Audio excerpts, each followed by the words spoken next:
자, 역사를 가장 역사답게 가르친다고 자부하는 황연필입니다. 1800년 정조대왕께서 승하하셨습니다. 여러 가지 의혹을 남긴 채 모든 정치 시스템을 자기 중심화 해놓고 아들은 어린데 갑자기 죽었습니다.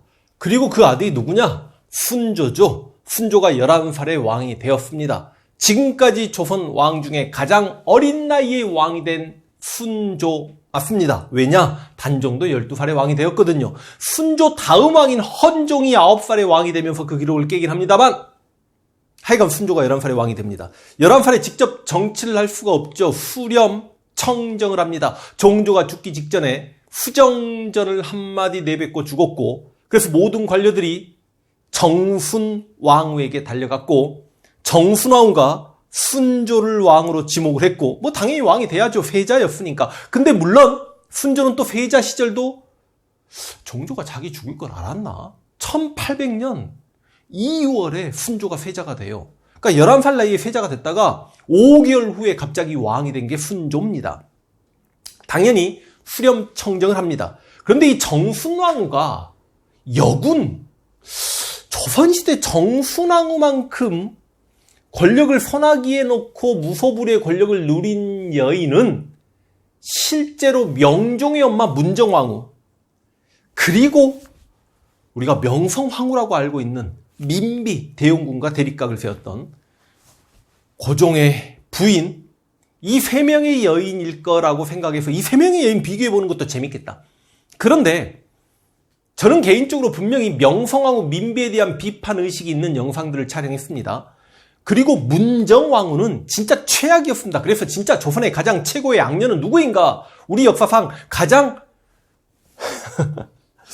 우열을 가르기 힘들 정도로 문정왕후와 명성왕후 민비는 제가 좋은 평가를 내리기가 어렵습니다. 그런데 이 정순왕후는 뭐 정말 참 제가 개인적으로 존경하는 역사가 선생님들 같은 경우에 뭐 성함까지 제가 이이화 씨 아주 존경합니다만 정말 시대의 악녀로 평가를 하시기도 했죠. 정조대왕을 좋아하시는 분이나 그 다음 정약용의 가족들의 그 고난을 생각하시는 분들은 이 정순왕후를 용납할 수 없는 여인으로 받아들이게 됩니다. 정순왕후가 누구냐? 영조가 66살에 15살짜리 여자랑 결혼했잖아요. 그 15살짜리 여인. 그러니까 지금 생각해보면 정순왕후 입장에서 생각해보면 그 여인의 신세도 참 박복하다. 15살에 66살 남자를 만났는데 오죽하면 이런 말까지 있잖아요. 정순왕후보다 10살 많은 게 사도세자야. 사도세자가 25살. 오빠잖아, 오빠. 그것도 큰오빠 뻘이잖아. 근데 그 사도세자가 정순왕후 아들이란 말이지. 웃기는 이야기이긴 한데 이런 말도 있긴 있습니다. 그건 뭐 정순왕후 속마음에 안 들어가 봐서 모르겠습니다만 66살 자기 남편보다도 25살 자기 양아들인 사도세자가 멋있어가지고 사도세자를 마음속으로 조금 뭐 좋아했을 수도 있다. 그래서 사도세자 동갑이었고 자기보다 10살 많은 며느리 해경궁 홍씨에 대한 시기 질투가 있었다. 실제로 외척 세력으로서 정순왕후 집안이었던 경주 김씨와 해경궁 홍씨 집안이었던 풍산 홍씨가 아주 사이가 안 좋았던 것은 사실이거든요. 그렇지만 이 정순왕후가 사도세자 죽음과 관련된 어떤 역사적 기록도 없습니다. 그런데 그렇게 정순왕후를 옹호하려는 그런 표현이 있긴 하지만 정순왕후가 사도세자를 살리고자 노력했던 어떤 기록도 또 없습니다. 그래서 사도세자가 죽고 정조가 왕이 되었습니다. 솔직히 정조가 정순왕후 오래비 김기주를 쳐내기는 했죠. 이게 순조 강의 하려다가 정순왕후 강의가 되면 이거 어떡하란 말입니까? 피디님 이거 어떻게 해요? 처음부터 다시 해야 돼요? 아니면 그냥 이거 정순왕후로 끝내야 돼요? 따로 찍어야 돼요? 일단 해보겠습니다. 여러분, 저도 모르게 지금 이거 정순왕후로 깊게 들어가 버렸는데 이 정순왕후가 정조와 사이가 좋았냐 안 좋았냐?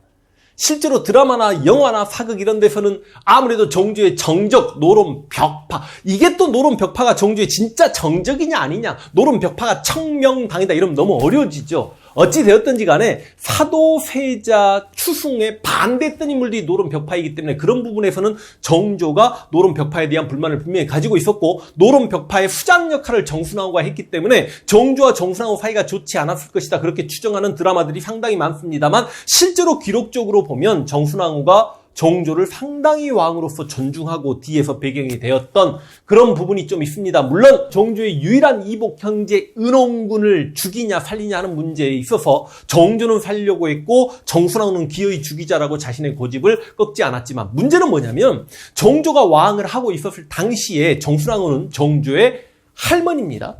걔의 조모예요. 그런데 실제로 이 정순왕후가 움직이는 거 보면 자신의 오래비 김기주를 정조가 유배 보냈고 그 유배지에서 김기주가 죽었음에도 불구하고 악 한 번도 쓰지 않습니다. 자기 집안이 무너져 내려가는 부분에 대해서 분명히 불만이 있었겠습니다만 나름대로 뭔가 명분 있는 행동을 했기 때문에 정조가 죽고 완전히 권력을 틀어잡고 실제로 여군 역할을 해버리는데, 스스로도 수렴천정할 때 자신을 여주라고 표현하기도 합니다. 그러면서 지금까지 정조가 해왔던 개혁 작업을 다 뒤집는 것도 솔직히 사실이에요. 뭘 뒤집냐? 아니, 정조는 아버지 사도세자 추승 문제에 대해서 굉장히 관심이 있었습니다만 정순왕후는 영조가 사도세자를 죽였던 임오화변은 정당한 행위였다. 쉽게 이해, 사도세자는 죽을만 했다. 이거 백성들이 멘붕입니다. 와, 왕 죽은 지 얼마 되지도 않았는데 왕이 자기 아버지를 사랑해서 아버지 명예를 회복하려고 그렇게 노력했는데 그 왕이 죽자마자 걔 조모가 와가지고 자기보다 10살 많은 양아들이었던 사도세자는 죽어 마땅했다라고 이야기해버리면 정조주의 25년 동안의 그 노력이 진짜 물거품이 되는 그 상황이고, 그리고 정조가 물론 규장각을 너무 비대화 시켜놓은 것도 사실이지만 그 규장각의 권한이 대폭 축소가 되었고, 정조가 자신의 친위부대로 양성했던 장용영 완벽히 날아갑니다.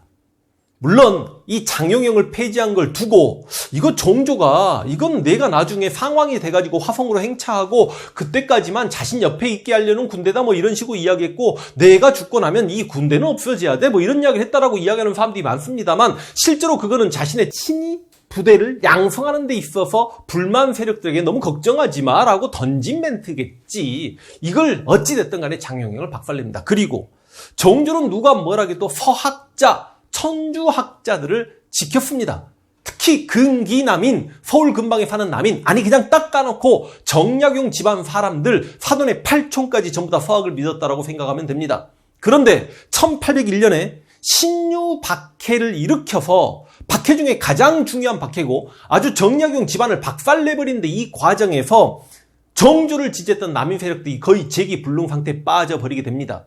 이 승훈, 이 가환 전부 다 정약용 집안과 뭐 처남인가 매부인가 막 이런 관계고, 정약용의 형이었던 정약종도 죽이고 정약정과 정약용은 유배를 보내게 되고, 정약용의 조카였던 황사영, 물론 백서 사건으로 뭐 죽어 마땅한 일을 했습니다만 황사영도 죽게 되면서 하여간 정약용 집안이 박살나게 되는, 그래서 정약용을 좋아하는 사람들은 또 정순왕후를 당연히 좋게 바라보기는 어렵죠. 그리고 이 과정에서 천주정의를 그렇게 많이 죽여버림으로 인해서 서학이 들어오게 되면 그 관련된 신부들이 따라 들어오게 되고 서구 선진 문물이 들어올 수 있는 그 기회 자체를 상실케 만든 책임도 실은 정순왕후가 져야 되는 것도 사실입니다. 하여간 신하들이 그 정순왕후를 보고 벌벌 떨었고, 정말 수렴청정할 때 엄청난 권력을 손아귀에 놓고 있었던 여주 정순왕후도 또 깔끔한 부분도 있었습니다. 1804년에 딱 순조가 15살이 되니까 수렴청정 끝낼게. 멋있긴 하죠. 근데 멋있긴 하지만 원래 15살이면 수렴청정을 거의 끝내야만 합니다. 저 앞에 성종 때만 조금 정의왕후가 좀 오래 가져갔던 것이고, 너무 왔다 갔다 하니까 좀 어렵겠습니다만, 근데 정순왕후도 실제로 수렴청정을 끝내고 6개월 후에 다시 한번 해먹으려고 좀 노력했다가 당시 신하들이 대왕대인마마 미치셨습니까? 수렴청정 끝내셨잖아요. 이건 예의가 아니죠. 쉽게 이해해서 노론이건 소론이건 욕 바가지로 얻어먹고 바로 알았어요 하고 뒤로 물러났다가 몇 개월 만에 화병나서 죽었는지 어쩐지 바로 죽어버린 그 정순왕후 대신, 정순왕후가 분명히 정조의 개혁 작업을 계승하려고 하는 측면은 분명히 있었다. 그게 굳이 뭐냐라고 이야기하면 역시 순조 2년 때 1801년에 일부 공노비를 해방시킵니다. 쉽게 얘기해서 공노비, 국가노비를 해방시켜요. 여러분, 국가 노비를 해방시키면 국가 재정은 힘들어짐에도 불구하고, 아니죠. 물론 그들이 해방되면 그들이 자유민이 되니까 또 세금을 내줄 수도 있는 부분도 있습니다. 그들을 해방시키는, 물론 이거는 정주가 꿈꿨던 세상입니다. 그래서 정주의 개혁 작업을 계승했다라고도 이야기하죠. 그래서 이 정순왕후는 평가가 너무 극에서 극입니다. 그러나 저는 오늘 여기서 제가 어떤 결론을 내리기는 참 쉽지 않다. 분명히 정주의 개혁 작업을 과거로 돌려내려는 반동 정치를 했던 건 사실이지만 나름 참 명분을 가지고 움직였고 자신이 큰 소리 칠 수 있는 역할의 그 구도를 만들어내면서 정치를 했던 조선시대에 거의 보이지 않았던 여군 스타일의 장부였던 것도 사실이다라는 말씀을 드리면서 오늘 이렇게 정순왕후 이야기로 먼저 마무리할게요. 바로 순종하겠습니다.